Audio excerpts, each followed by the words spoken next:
Hi readers! Today we're going to read Sleep Book by Dr. Seuss. The news just came in from the county of Keck that a very small bug by the name of Van Vleck is yawning so wide you can look down his neck. This may not seem very important, I know, but it is, so I'm bothering telling you so. A yawn is quite catching, you see, like a cough. It just takes one yawn to start other yawns off. Now, the news has come in that some friends of Van Vleck's are yawning so wide you can look down their necks. At this moment, right now, under 7 more noses, great yawns are in blossom. They're blooming like roses. The yawn of that one little bug is still spreading. According to latest reports, it is heading across the wide fields, through the sleepy night air, across the whole country towards every which where. And people are gradually starting to say, I feel rather drowsy. I've had quite a day. Creatures are starting to think about rest. To biffer-bound birds are now building their nest. They do it each night, and quite often I wonder how they do this big job without making a blunder. But that is their problem, not yours and not mine. The point is, they're going to bed, and that's fine. Sleep thoughts are spreading throughout the whole land. The time for night brushing of teeth is at hand. Up at Herkheimer Falls, where the great river rushes and crashes down crags in great gargling gushes, the Herkheimer sisters are using their brushes. Those falls are just grand for toothbrushing beneath if you happen to be up that way with your teeth.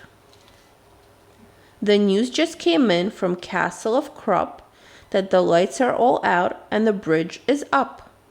And the old drawbridge drawer just said with a yawn, my drawbridge is drawn and it's going to stay drawn till the milkman delivers the milk about dawn. I'm going to bed now, so nobody better come round with a special delivery letter. The number of sleepers is steadily growing. Bed is where more and more people are going. In Culpeper Springs, in the Stilt Walkers' Hall, the Stilt Walker stilts are all stacked on the wall. The Stilt Walker walkers have called it a day. They're all tuckered out and they're snoozing away.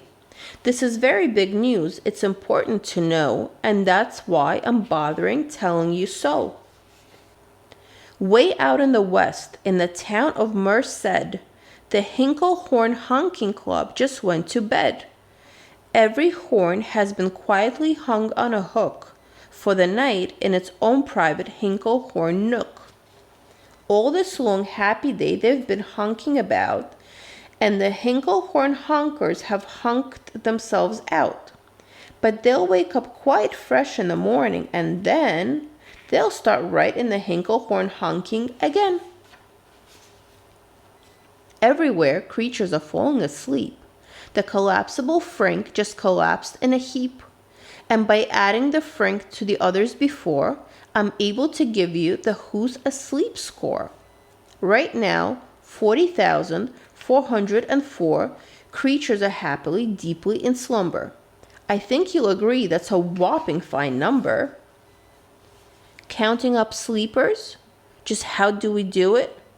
Really quite simple. There's nothing much to it. We find out how many, we learn the amount by an Audio-Telly-o-Tally-o Count. On a mountain, halfway between Reno and Rome, we have a machine in a plexiglass dome which listens and looks into everyone's home. And whenever it sees a new sleeper go flop, it jiggles and lets a new biggle ball drop. Our chap counts these balls as they plop in a cup. And that's how we know who's down and who's up. Do you talk in your sleep? It's a wonderful sport. And I have some news of the sport to report. The world champion sleep talkers Joe and Mo Redzoff have just gone to sleep and they're talking their heads off. For 55 years now, each chattering brother has babbled and gabbled all night to the other. They've talked about laws and they've talked about gauze. They've talked about paws and they've talked about flaws. They've talked quite a lot about old Santa Claus. And the reason I'm telling you this is because you should take up the sport. It's just fine for the jaws. Do you walk in your sleep? I just had a report of some interesting news of this popular sport. Near Finnegan Fen, there's a sleepwalking group which not only walks, but it walks a la hoop. Every night they go miles. Why they walk to such lengths? They have to keep eating to keep up their strength. So every so often, one puts down his hoop, stops hooping and does some quick snooping for soup. That's why they're known as the Hoop Soup Snoop group. Sleepwalking too are the curious Crandalls, who sleepwalk on hills with assorted-sized candles. The Crandalls walk nightly in slumbering peace, in spite of slight burns from their hot dripping grease. The Crandalls wear candles because they walk far, and if they wake up, want to see where they are. Now the news has arrived from the Valley of Vale that a Chippendale Mupp has just bitten his tail, which he does every night before shutting his eyes. Such nipping sounds silly, but really it's wise. He has no alarm clock, so this is the way he makes sure that he'll wake at the right time of day. His tail is so long he won't feel any pain till the nip makes the trip and gets up to his brain. In exactly 8 hours, the Chippendale Mupp will at least feel the bite and yell ouch and wake up. And Mr. and Mrs. J. Carmichael Crocs have just gone to bed near the town of Fort Knox. And they, by the way, have the finest of clocks. I'm not at all sure that I quite understand just how the thing works with that one extra hand. But I do know this clock does one very slick trick. It doesn't tick-tock. How it goes is tock-tick. So with ticks in its talker and tocks in its ticker, it saves lots of time and the sleepers sleep quicker. What a fine night for sleeping. From all that I hear, it's the best night for sleeping in many a year. They're even asleep in this white-back motel, and people don't usually sleep there too well. The beds are like rocks, and as everyone knows, the sheets are too short. They won't cover your toes. So, if people are actually sleeping in there, it's a great night for sleeping. It must be the air. It's a great night for snores. I just had a report of some boys who are tops in this musical sport. The snortiest snorer in all our fair land are Snorter MacPhail and his Snore a Snore band. This band can snore Dixie and Old Swanee River so loud it would make 40 elephants shiver. The loudest of all of the boys is MacPhail. He snores with his head in a 3-gallon pail. So they snore in a cave 20 miles out of town. If they snored closer in, they would snore the town down. Do you know who's asleep out in Funa Laguna? 2 very nice Funa Laguna baboona. We've added them into our Who's Asleep count, which has grown to a really amazing amount.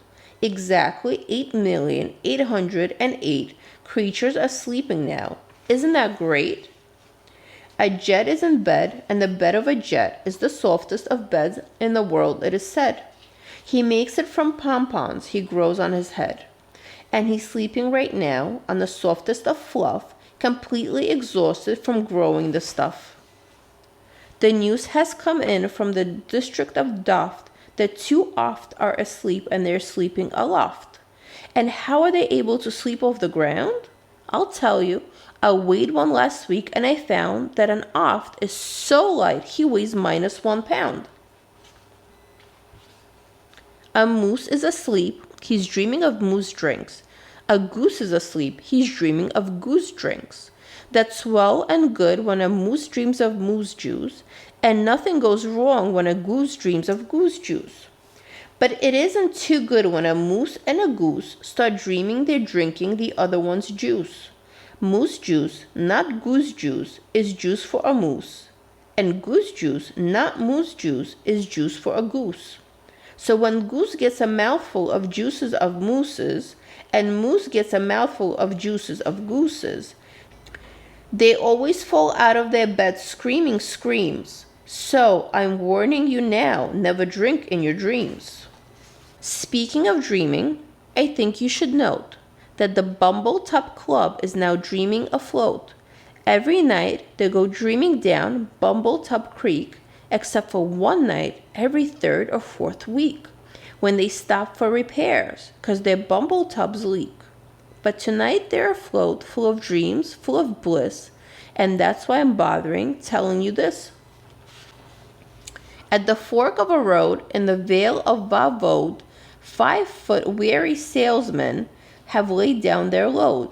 All day they've raced round in the heat at top speeds, unsuccessfully trying to sell zizzer-zoof seeds, which nobody wants because nobody needs. Tomorrow will come, they'll go back to their chore, they'll start on the road, zizzer-zoofing once more. But tonight they've forgotten their feet are so sore, and that's what that wonderful nighttime is for.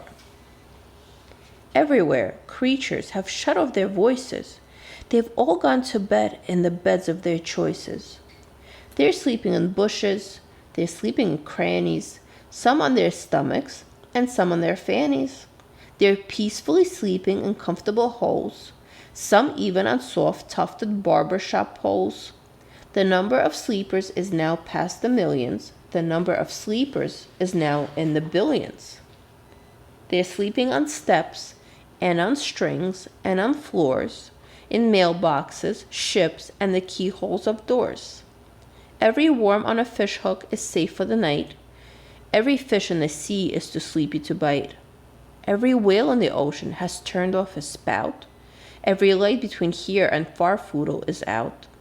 And now, adding things up, we are way beyond billions.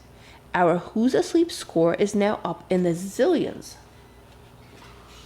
99 zillion, 9 trillion and 2 creatures are sleeping. So, how about you? When you put out your light, then the number will be 99 zillion, 9 trillion, and 3.